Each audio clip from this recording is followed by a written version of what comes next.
Welcome, everybody, to Mary Giuliani Live. I am so happy to be back. It's been a few weeks. End of November was my last show, and I took some well-deserved time off for some self-care, but I got to tell you, I'm really, really happy to be back. And because tonight we've got Melissa Binkley, who is a transformational coach and a specialist in trauma, and so I'm excited to bring her on. But before we do, I just have a couple of announcements.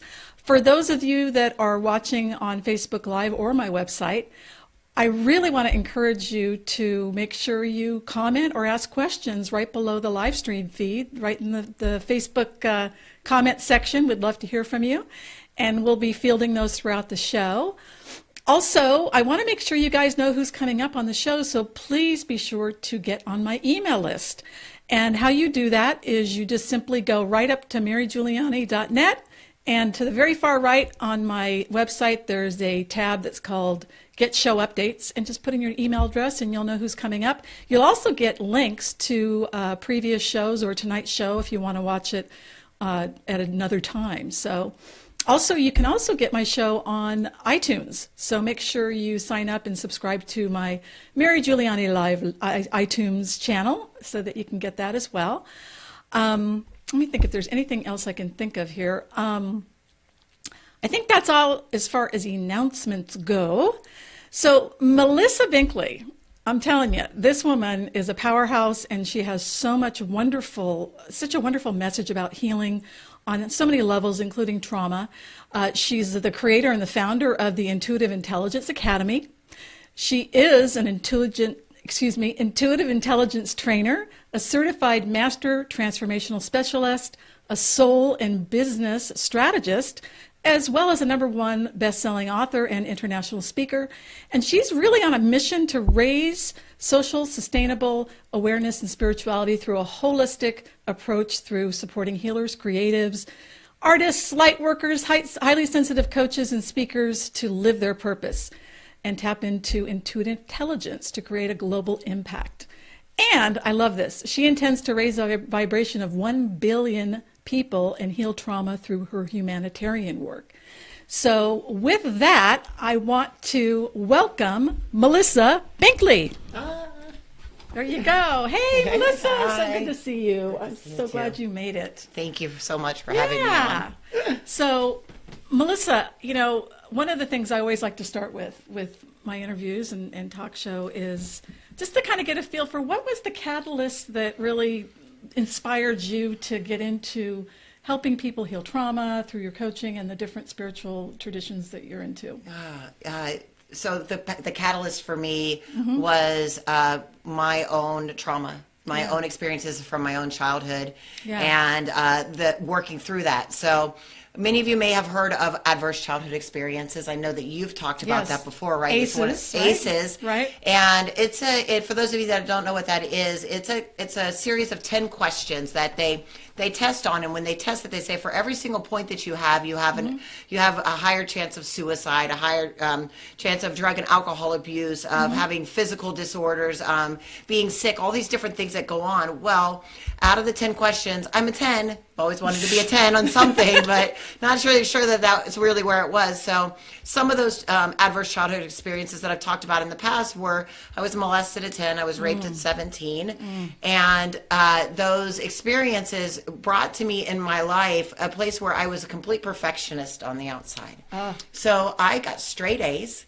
I was the top of my class. Yes. I did everything everything seemed perfect. Everybody thought my life was great. Yet you could come and you could find me in a closet with bite marks up and down my arm. I then turned that into an eating disorder where at one point in time I weighed 111 pounds. And you're 5'11". And I'm 5'11". And so I weigh 160 now. So if that gives you any kind of idea, and I wear a size 4 at 160. So these different types of experiences, and I turned that into was a drug. I ended up I graduated summa cum laude, top of my class from Ohio State, and went into drug dealing. Woo! Right?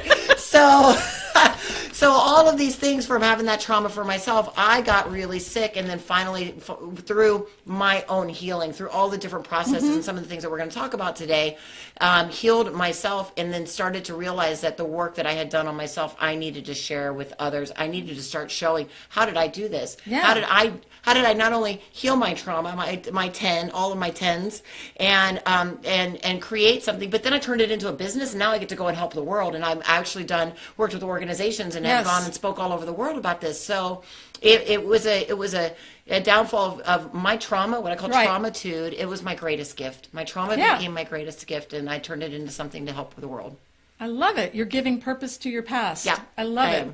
Well, now that we're so obviously in the MeToo movement, one of the reasons I wanted to do this show is because there's so much going on with MeToo, and of course it's a wonderful movement, and yet of course it's triggering a lot of women that have been experiencing or currently are experiencing either abuse at their jobs or in their relationships, and what is your feeling about the whole triggering that's going on around the Me Too movement and trauma? Yeah, so the Me Too movement is great in an aspect that it is finally breaking the silence, right? Yeah. One of the situations when I would work with clients is we would find people with a lot of thyroid issues and thyroid conditions. People think it is hormonal and these types of things, but it actually is energetically because we are not speaking our truth. We've been silenced. And so the ability ability for the Me Too to allow us to break the silence is bringing back generationally the ability for us to actually have a voice again. And that's going to allow for healing. In that space, though, we have triggering. We have people that are saying, people that have buried stuff, or people that have been like, I'm fine. I healed from that. I don't need to talk about that.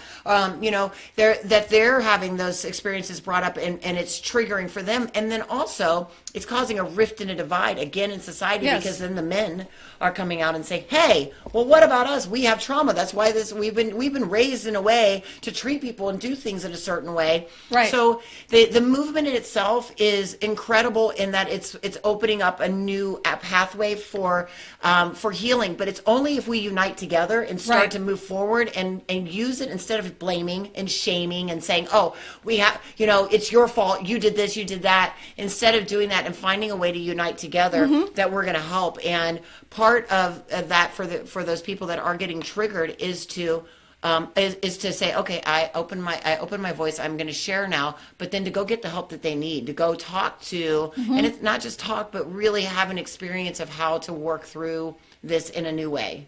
Absolutely. It's so wonderful that it's happening. And so it's like, how can we really seize this moment in a way that can create healing on a huge level? But at the same time, these are women that have been violated, and so they obviously need to be supported as well. What do you think keeps women from sharing their trauma? Well, I've done a couple of episodes about this in my own work, and I actually was talking about this earlier today. I call it what I call the second rape by society, and so I'll tell a little bit about my experience and why I call it the second rape and why I believe there's been such a silencing around that. So in 1995, when it was 1994, December 1994, when I was raped, and that night. I went and told my best friend, and then that next morning, it was Saturday. So when I was on the basketball team, I just thought I was just going to go play basketball. I was just going to go in and play basketball. And I went into the court, and I couldn't obviously play basketball or practice. So I went into my coach's office, and I told him what happened. And he said, you've got to tell your grandparents. At that time, I lived with my grandparents. I was being raised by them because of some of the traumatic things that had happened in my home life that they ripped me out of. Yeah. And so I went home and told my grandparents, and they said, you're 5'11", you big girl. Why couldn't you have fought him off? It must have been your fault. What did you do? Why were you there? What are those things? And so that I had been raped physically the day before, and now was experiencing a second time because you should have been able to stop it, or you should have been able to do that. Yeah. And that went into from there, and finally my grandparents came on board, but it never shifted for me. And then from that, when I went into going into court, I decided not to testify because I was being asked like questions like, well, what were you wearing? You know, how else have you had sex with? Like all of these things that, and I was graduating from top of my class, from my school. I was the salutatorian. I was giving the school speech. It was during all of the time my senior year. You could open up the newspaper and there was my rape trial and there was a picture of me on another page where I was being honored for school. Oh my God. And I decided not to testify because they were asked all of this stuff that they were asking and coming up, and it were making the victim the wrong person. So why aren't we speaking up? Why aren't we sharing? What is this silence? It's because of the backlash of society. I have even had complete feminist women, even lesbian, that ask me, they're like, well, can you explain to me why don't people, because I don't even understand it. So we've been taught as a society, don't chill, just keep it to yourself, everything will be okay, or that there's something, we must have done something wrong if we're not going to go tell. So we just don't say anything because then I'm going to be battered again. I'm going to have to deal with it again. Right. And that's, well, and part of post-traumatic stress is one of the hallmark symptoms is that you avoid being re-traumatized. So you avoid... even though you're living it every day. Yeah, but like the idea of being re-traumatized by talking about it it's like your body just won't even let you do it. No, so, wow. Could you talk a little bit just about how trauma is really ubiquitous in our society and how it's not to discount what's going on with MeToo, but just that it's happening. So MeToo, the reason that it came around is because it's giving a voice to everything that has been going on underneath our whole society for many, many years. So it started way before, before the Industrial Revolution, or way before. They have what's called the burning times, which people didn't hear about, where women were burned as witches at the stake, and it was a witch hunt because they were healers. Like even you go back to religious, like Mary Magdalene, who in the Bible, is considered a prostitute, right? She was a prophet. And so there was all these places where women have been put into an experience in, whether it's in religion or in society or in these things, to quiet down the creation, to not allow them to have the power that they've had before. And so, but the only way to do that was to completely overpower and quelch those women and quelch, feminine society and the feminine nature and the feminine divine in a way that it turned into this sexual powerlessness and this holding on to kind of. Right. And so this is showing up in many cultures where you have like the caste systems. In India, they marry you, and it's not as prolific anymore, but they can marry you off to someone, and if that at the age of 12 or 13 years old, and that husband then becomes your husband, and you're essentially being raped by him, and then if he dies at the age of 14 or 15, you're sent off to live in a home with all these other widows and never allowed to remarry again, right? Like, so, oh my God. There's that. There's female genital mutilation that happens. There's all these things. So all these things are going on in society. There's the sex trafficking, all this stuff that nobody knows is happening, and so it's showing up now on the surface, where Hollywood's starting to come out and talk about it, and sexual harassment and all these things, because people in power have had the ability to do what they want to do, because nobody has been able to stand up to that force and to what's happening. So it's prolific throughout our whole society. It's something that is at the underbelly of everything. Human trafficking trade, sex trades, all that. It is in every single industry. It is everything that is built on, it's no joke when they say prostitution, that, the world was built on prostitution. Right. And so this is like, how do you work through that when you have all of these things doing that? So the Me Too movement is giving a voice to allowing us to understand that this is something that's been going on for a really, really long time, but nobody's paid attention to it. Nobody's even known. Well, and the beauty of social media is that we can, like, God, I was watching the Golden Globes, and people were, tweeting, like when James Franco was picking up his Golden Globe, about how he had sexually harassed them. And so it's like the transparency is so easy now, thank God. Yeah.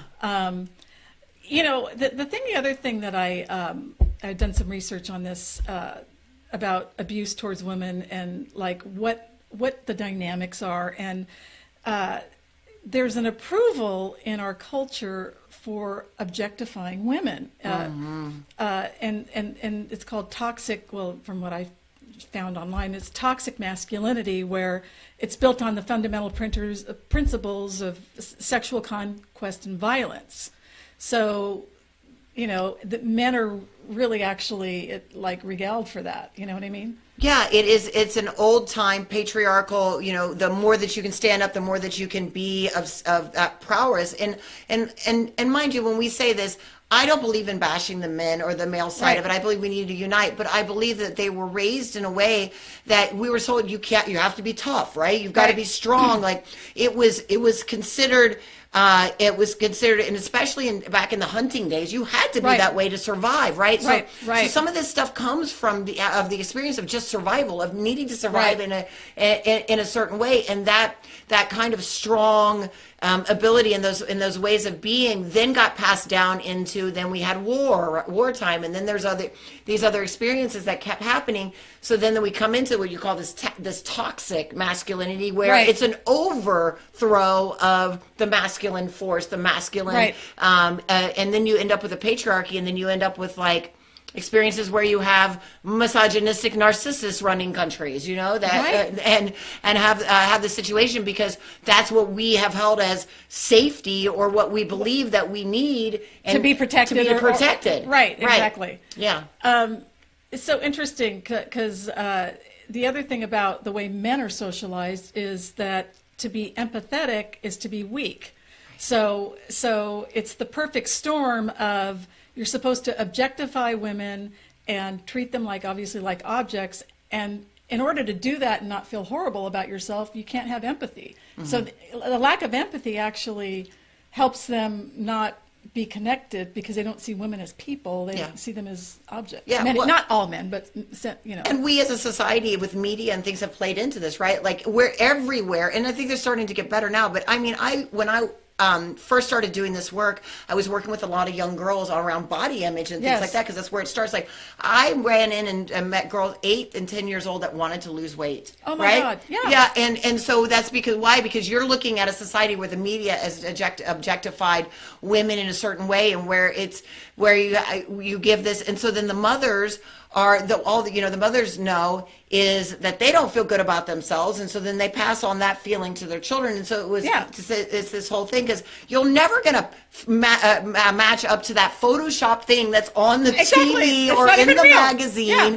I mean, I'm telling you, I was a fitness and figure competitor, and I got into fitness and figure competing after I got healthy from after the drugs and everything. I was like, I'm going to go get healthy. So I went the opposite end and became a psycho, on the other end. I was like, fitness junkie. But to get to the point of where I needed to be like with the girls in the magazines with the abs and everything and stuff, it was again another depletion, starvation, addiction, a way to completely destroy my body in another way, because it's not real.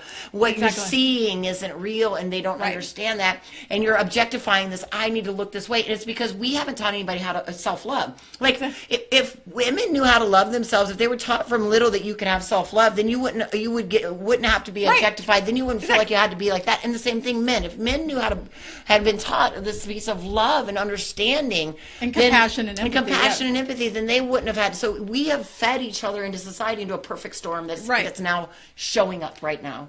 Exactly. Yeah. By the way, I want to acknowledge all the people that are in the chat room and a couple of the comments. Thank you, Cynthia Thompson, for acknowledging this topic, and Danny, I'm so glad you're here too. Yes, it is a great topic. Anybody that would like to ask Melissa or me questions or make comments, feel free to do so. Also, Beth, thanks for your acknowledgement, for being brave, for being brave and sharing.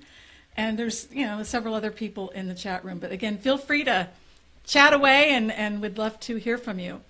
One of the things that you mentioned about women and their bodies, and I'm a huge Brene Brown fan.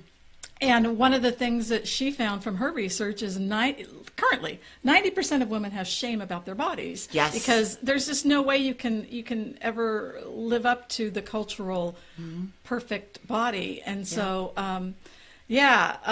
so as far as, how women, and then interestingly enough, we're socialized to think that our bodies are objects that we can use to get things. Well, How do we self-objectify? Well, yeah, exactly. Because think about it, especially if you've been traumatized, if you have any type of developmental trauma or childhood trauma or sexual trauma or anything, your body, you become separate from your body.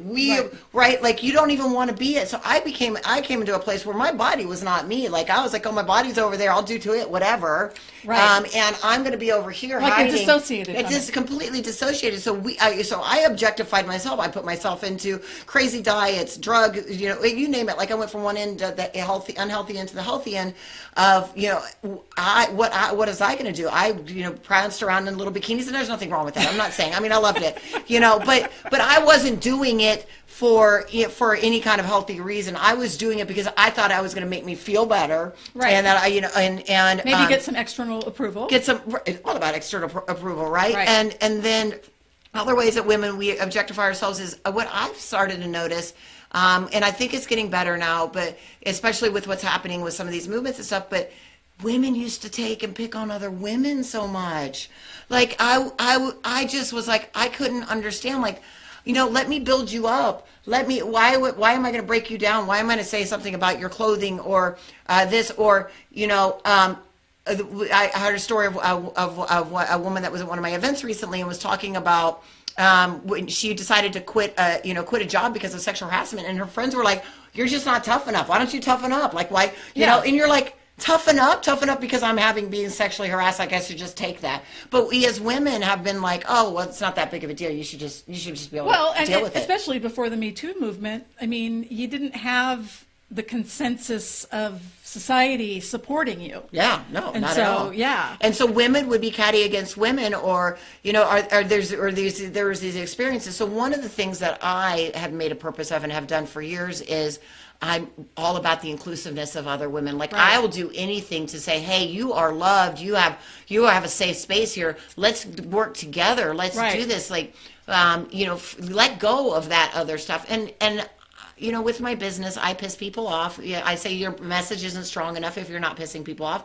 And sometimes I get people that delete me. Sometimes I've gotten, nasty emails and stuff, and they're, and it's other women, and they're like, you're saying these things, and I just open my heart to send them some love, and I always realize that they're in a space in their life where they're so traumatized or they're so upset about the experience that they're having that they can't see beyond that for themselves, and I just go back and I send them love, and usually that little bit, instead of being argumentative or anything like that, but give them that back, opens them up, and they start to have a new experience. So it's working in that way to make that happen. Well, cool. Yeah. So what is it that you think the reason that all of this energy is coming up to be healed now, like on a consciousness level? What's happening in our culture that's making it the right time? Well, I think that we're in a point of ascension. We are, as a human race, ready for what's called the conscious revolution. So we were in the information revolution. We've been through all these different, we went from industrial to information, and everything was about information. I need more information. How do I get it? More.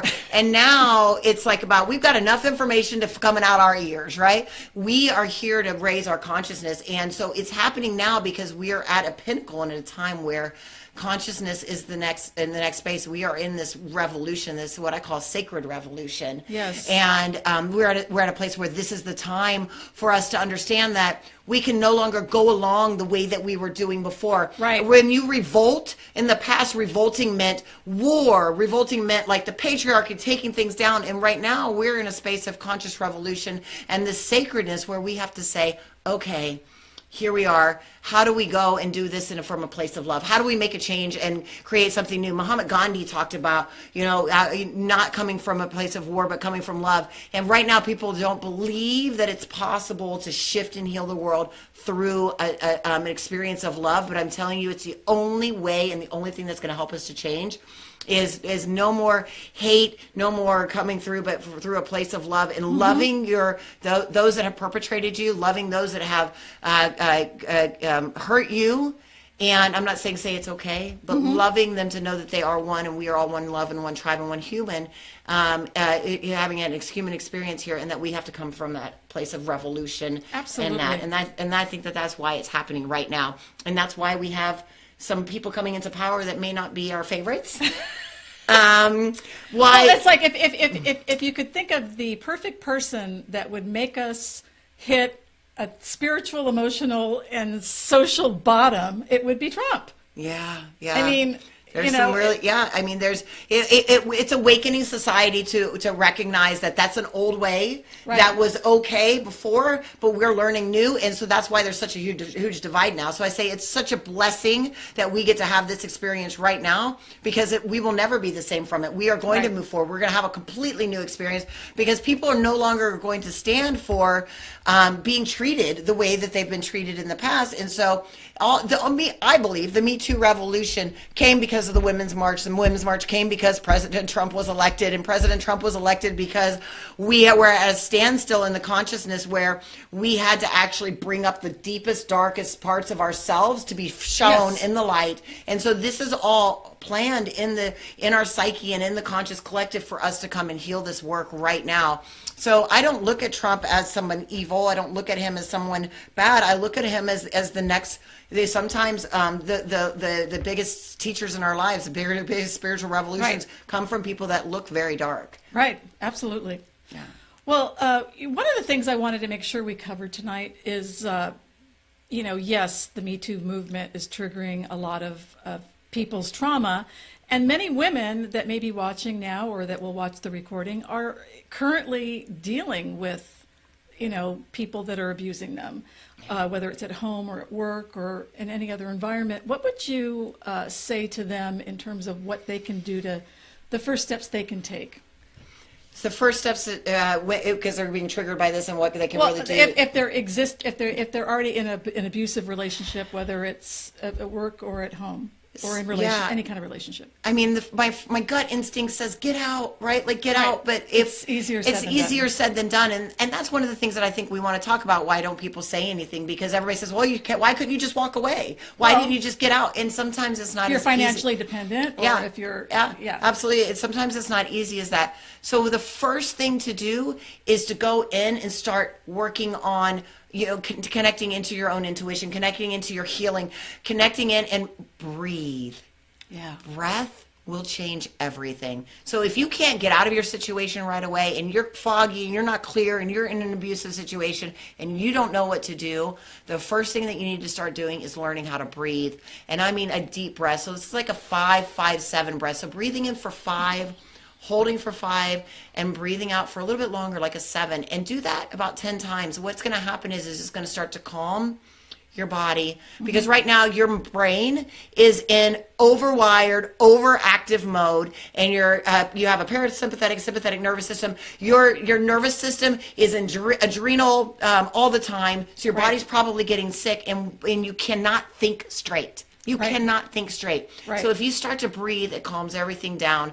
The body will stop producing all that cortisol, and you can start to really work on finding a healing. So you want the body to produce oxytocin, which is the love hormone. So the love hormone, from hugs. like hugs, different things like that. So when you're in a situation like that, to stop the cortisol, to stop those things, you can start to think. If you have a child, if you have a friend, if you have anybody where you can get a little like a hug or love or any of that kind of thing, to start working that oxytocin up in the body, that's going to allow you to start to think more clearly so that you can find solutions to your situation to get out. Know that there are hotlines, there are help, there's domestic violence organizations so many for different every ways, city. that you can do that to get out of a situation if you're in an abusive situation or a sexual harassment situation or anything like that. But the first thing to do is to start breathing. And really breathing, because that's going to help you in all areas to really step into your trueness in yourself and help yourself. And we'll also, in a few more minutes, we'll go over some of the programs you have, too, that can help them. So what about women that are getting just triggered from childhood trauma, whether it's sexual, physical, emotional? What would you say to them at this time? I would say if you haven't done this yet, the first thing to do is to speak your truth. And so speaking doesn't necessarily mean that you have to speak it out loud. It can be writing it down and getting out the emotions. What do you feel? And don't be nice about it, right? Like everybody's like, it's bad to be angry or feel. screw that. I'd love to say other words than that right now, but screw that. You can, actually. I can't. Fuck that.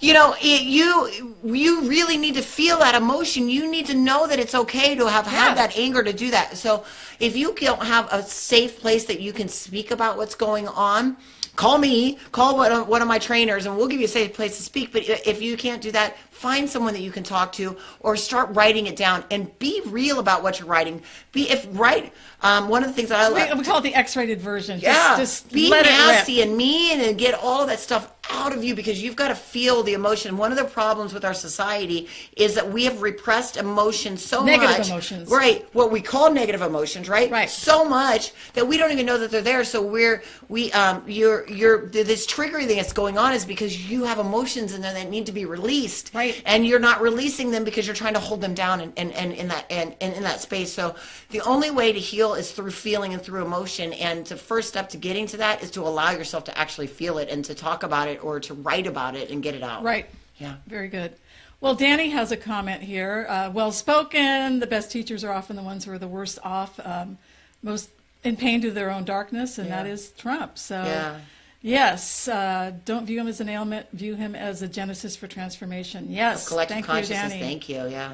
And Kristen Viraga, yes, thank you both for the brave and straightforward conversation around this difficult issue and saying the uncomfortable truth. Yep. So for anybody watching live, feel free to post comments or questions for Melissa or I.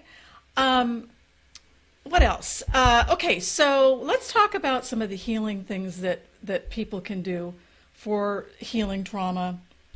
Whether, again, if it, for me, my trauma was childhood trauma that was not sexual or physical abuse, but it was severe emotional neglect. So it was something that didn't occur, and emotional abuse, just, shaming stuff. Yeah. So, but that can have just as much of a negative impact on so many levels and create an actual PTSD called complex trauma or developmental trauma. Yeah. So just because, and I didn't realize that, I thought I had to have been severely beaten or raped or incested, and actually... So I would love to talk about this little piece of trauma. So one of the things that people don't understand is that the brain receives trauma in the same way, no matter what we create the severity of it, right? Like in our minds, we judge the severity of what it was. Right. I had a client who in kindergarten went into, forgot her show and tell and went into kindergarten and had a situation where she was braiding her hair as her show and tell got made fun of, and it created a traumatic event and experience in her life that followed her for 30 years till we worked on a process to heal her. Yep. And she said she woke up after that with a level of anxiety in her life that was just gone, right? Yep. So trauma is not just every big thing that you think. It's not all the aces and stuff. It's all these other experiences. It's what the brain's reaction is that then keeps repeating that. So whether you've been a wartime veteran, had sexual trauma, have aces, or you had a traumatic loss, or you had something as simple as you got your hair pulled when you were a kid, or you were the ugly duckling at home, or you felt like you weren't taken care of. Or you were bullied. Or you were bullied. Or you're gay and you were all the homophobia. There's so many different experiences of what trauma really is. And so I want to make sure that that's an open conversation, that we're not talking, when we talk about healing trauma, you just don't feel, this is another way where you do the shaming and the blaming, don't feel that yours wasn't big enough and that it's not worth the healing and doing the work on it. Yeah. Thank you. That's great. Danny has a question. Besides individual transformation, what do you see as a positive step we can take collectively? Yeah. Well, that's really where I believe we are on a path and on a level for is a collective movement and healing together. And what's going to require all of that for us is it first does start within.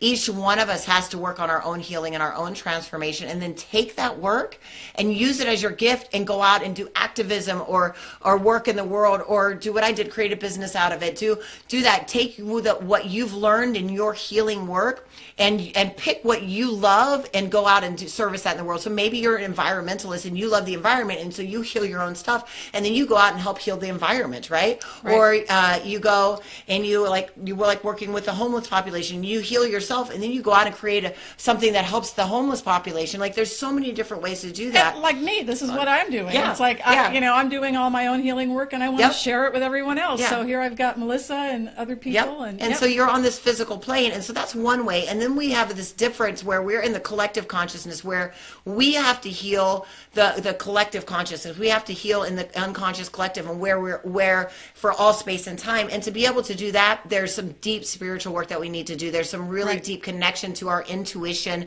connection to our higher self, that kind of experience that we are in, where we're going in the conscious revolution. And so it's learning how to understand exactly what those pieces are and to do that work also. And this isn't a religious thing. This isn't anything. This is based in science and quantum physics. I can bridge the gap there and show you how this where connecting in and healing this is going to heal for all of us for all space and time. Thank you. Well, and one other thing I want to add to that is that so many people feel isolated and alone with their trauma and shame. And shame is a very common response to being mistreated. Just the fact that especially when we're really young, one of the most important attachments we have to maintain is that attachment to our parents. And so if we make them the bad guy, it's terrifying for us. So we have to blame ourselves. And so a lot of us are really stuck in shame around that. And if you don't connect with other people that are coming from that same place, it's really hard to the point I guess I'm trying to make is trauma happens in relationship, like shame happens in relationship, and so it needs to heal in relationship. And you can find safe people to do that with. There's just, for example, I'm actually the Orange County Community Manager for acesconnection.com, which is a whole website dedicated to healing trauma, which is related to the ACEs study, adverse childhood experiences. There's a ton of content on that. And so if you really just go online too, there are so many groups that you can connect with because you can't do it alone. You really do need to do it with people. Yeah, absolutely. 100%. We heal as a collective. Our collective experience is going to make it so much easier, Yeah. Yeah. Exactly. So as far as our intuitive intelligence goes, this is the work you do. How do we tap into this deeper sacred knowledge to heal and unite the world for women, men, and children?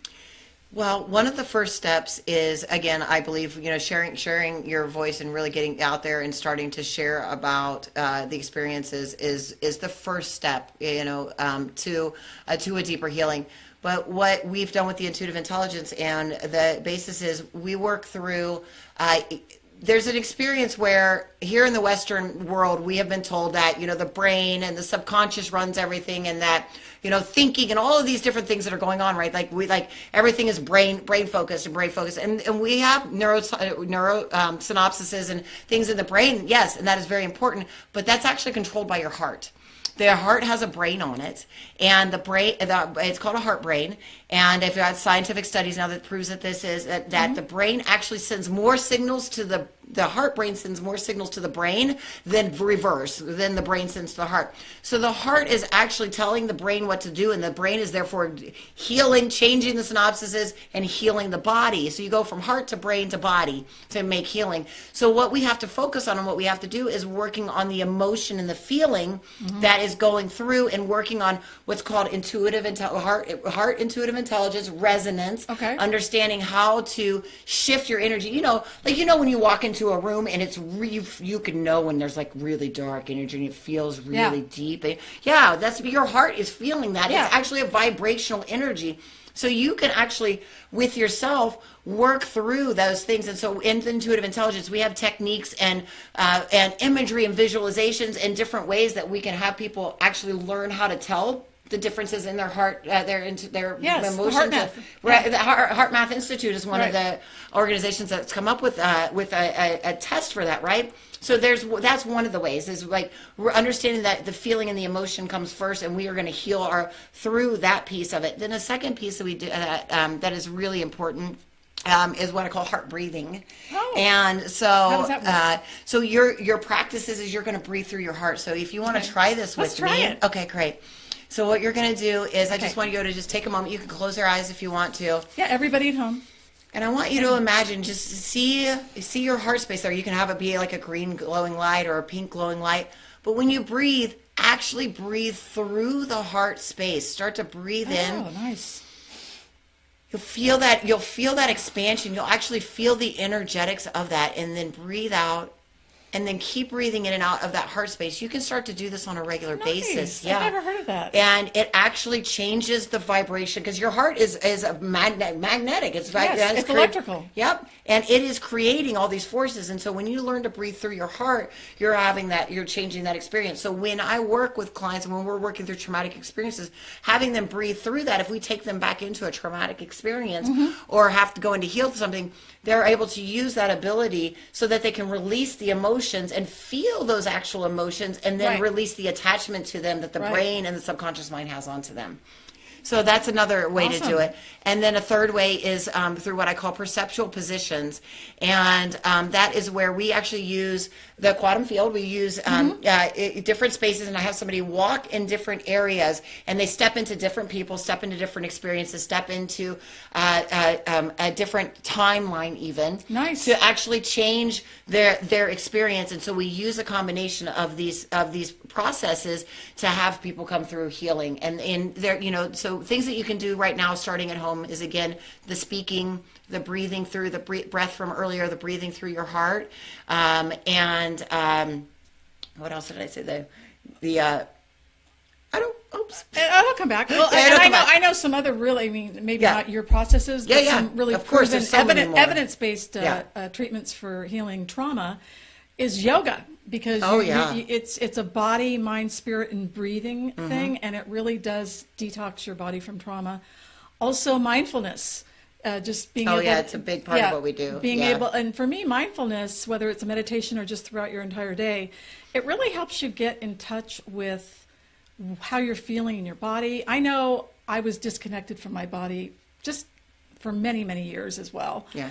And so putting together a mindfulness practice, yoga, neurofeedback, that's another thing I've been doing, and it's been fantastic. It really helps you nudge your brain waves in a direction that calms down the autonomic nervous system. Yep. And another one that I really love is NLP. NLP is great. Helps with maybe not necessarily some the traumatic, but it helps you go in and change some different programmings and work on the subconscious piece. What we do with the intuitive intelligence is we supersede the subconscious. We're going straight into working on it on a spiritual level, so that we don't have to worry about the subconscious. But there are subconscious programs out there that are really great to work with too, such as like NLP.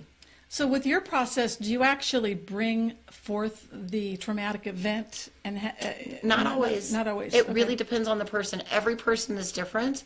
And when we're going in and doing a problem challenge, or it's something that they need to heal, the thing that usually comes up is not whatever they think it is. You know? Interesting. So I have a client that when we were going back in, who had sexual trauma, had other things in her life, so thought that was what was going to come up, and actually went back to an experience when she was 2 years old, when she was standing, her mother and somebody else were in another room, and she was standing in the other room and heard something, and and it made her think that she was going to be abandoned, and that was it. Yeah. That was the traumatic experience, and she ended up being adopted, and lost her mother after that, and so there was that. So you may and so it was. And you may not have any idea. It wasn't the sexual trauma. Well, she thought it was the sexual trauma that was doing it, and it was something completely different. Well, what's interesting is what I've read up on. Is your mother's level of consciousness. Actually, your brain is created in an environment.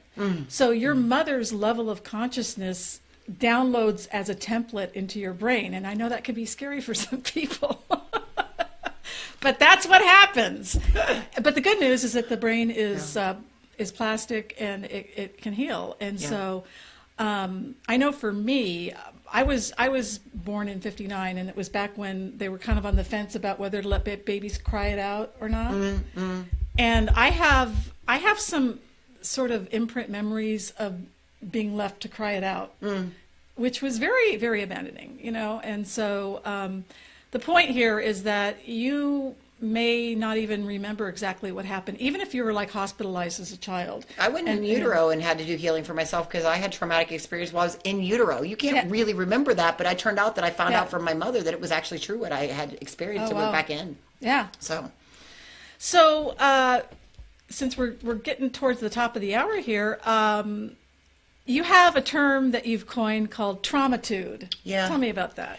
Yeah, so traumatude, obviously, if when you think of anything, atude, gratitude, right? But what is traumatude? And I say that traumatude is having gratitude in the trauma. And I'll tell you my experience and what happened for me. So now you know that in 1994 that I was raped, and about 7 years later, I went back to see my sister graduate from high school, and I drove past the house that I was raped in, and I was at that time a drug dealer. I had graduated from college, but I'd lost my corporate job, became a drug dealer, and was doing drugs. And and I went past it, and I was like this. I was like, God, well, 7 years after that.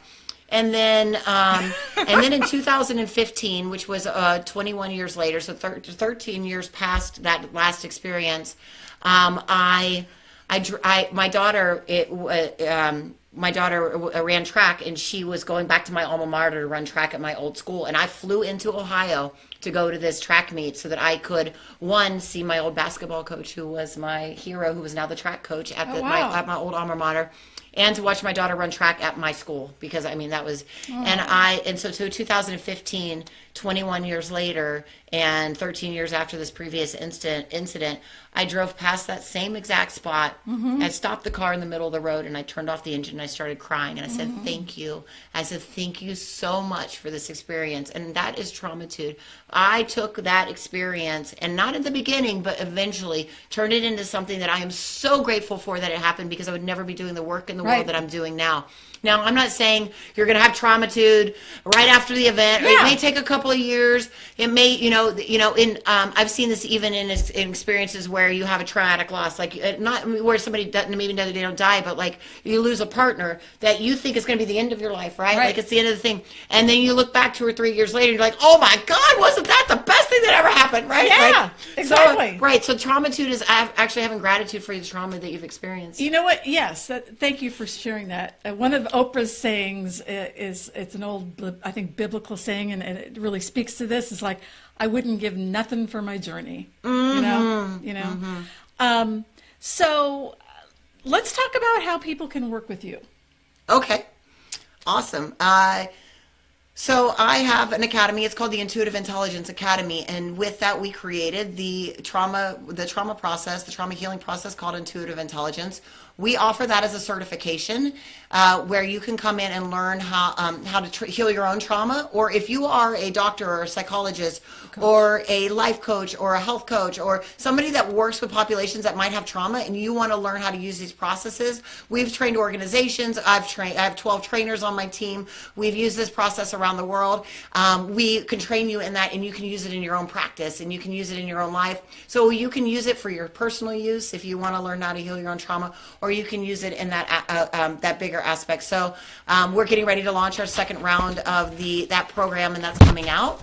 And then we have in May, we have coming up, I'm really excited about this, guys. It's called Unite, the End to Sexual Trauma Summit. And I've brought on nonprofits and celebrities to talk about how we can unite around the MeToo movement and unite around healing trauma and bring together the men and the women to create a unifying force of conscious healing so that we can heal this planet together. So we're going to be sending out information about the Unite. That's unitesummit.org. And that's online. And that's going to be an online summit that you can come and check out. And then in July, we're doing a live event here in Southern California. It's called Transform Live, Transform Your Trauma into Your Greatest Gift. And we're going to come live, and we're going to walk you through the processes of how to do this work and then teach you how to turn that into advocacy or a business or something cool like that. So cool. And then don't you have, I don't know if you want to talk about that. Yeah, I did. That was the first thing, Intuitive Intelligence. Okay, okay, cool. You can find out more. You can go to my website. Website? So I have my personal website, melissabinkley.com. Okay. Or you can go to the intuitiveintelligenceacademy.com. For information on any of that, or anywhere that you put in Melissa S. Binkley, Melissa Binkley on Facebook or Twitter or any of that stuff. You'll be able to find me. I'm pretty, I pop up usually pretty first on things. And you can come have a conversation with me, and I can direct you in the right way. Cool. Yeah.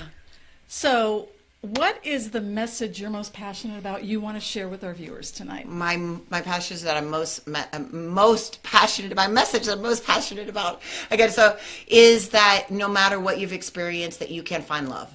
That we are all one, we are one love, we are one tribe, and through our healing experience together, we will come to a place of sacred revolution and change where we can all experience love, and that's what it's all about.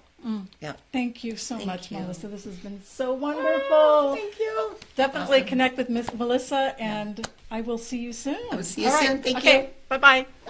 Wow, Melissa Binkley, that was amazing. Thank you so much. Okay, I got a couple of announcements, and then we're going to wrap up.